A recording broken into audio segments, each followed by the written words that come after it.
Only 7% of young adults today who were raised Catholic still actively practice their faith. 7%.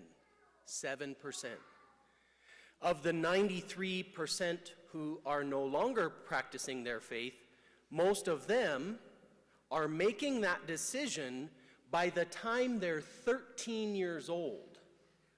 But parents are only catching on around the age of 16, which means that if we are going to have a thriving community, we must address this challenge.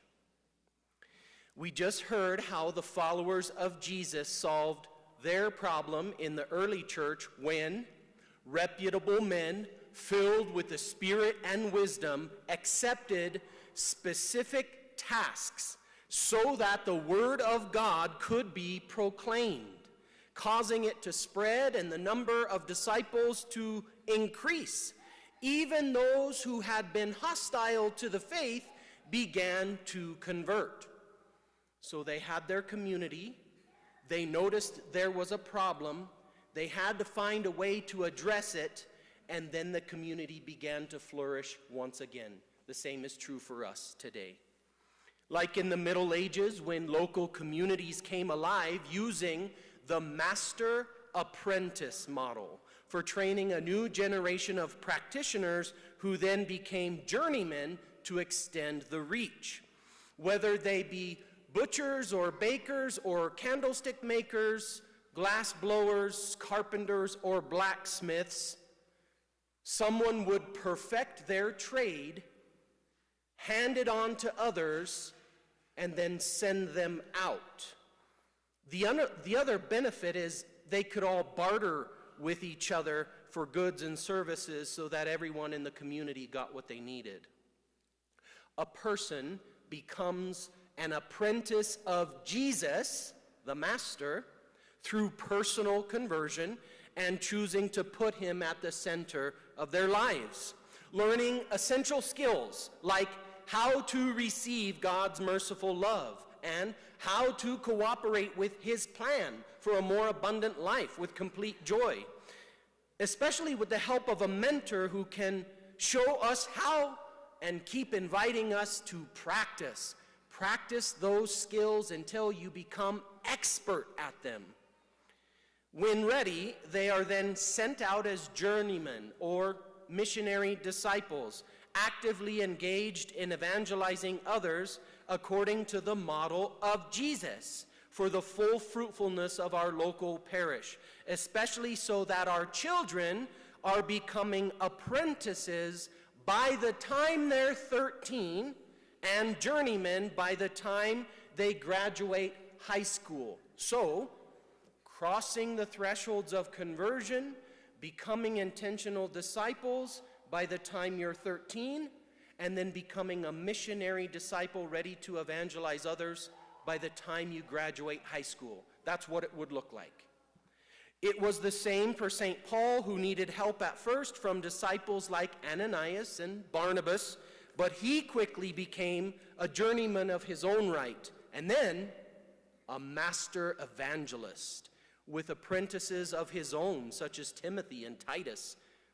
So in the scriptures and in history, this is how it works best, which is why we should learn from it and do the same.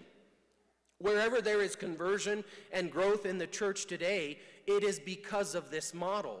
So think of the Focus College campus missionaries. This is their model, master apprentice journeyman. That's why it's bearing fruit. That's why it's working. So essentially, someone who has the skills tells the apprentice, watch me do it. And then, I'm going to do it and you're going to help me do it. And then, now you're going to do it and I'm going to help you do it. And finally, now you're going to do it and I will watch you do it. And then when that person has it down, you send them out. Go do it. And don't forget to teach others how to do it too.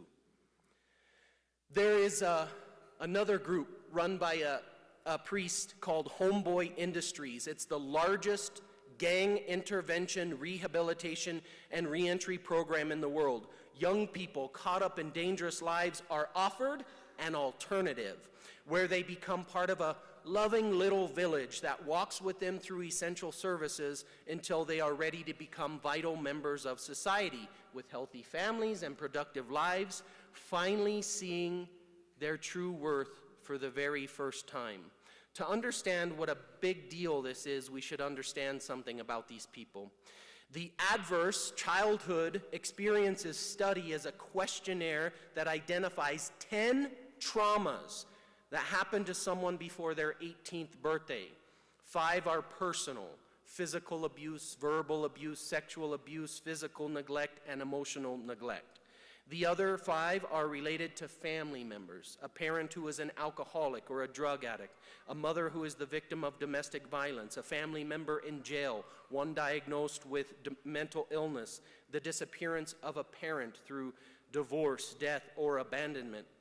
If you get a 4 or a 5 on this study, it is very likely that you are going to suffer very serious health problems and or socializing difficulties for a 4 or a 5. The people, these young people that enter Homeboy Industries, they are all either a 9 or a 10. They're a 9 or a 10 out of those list of things that happen to them. And yet, for those who stick with the process, every single one of them becomes an amazing story of transformation, because it is master, apprentice, and journeyman. It's a process of conversion. It changes lives. Like in today's gospel, we call Jesus Master. Did you notice that? His followers, they call him Master. Why?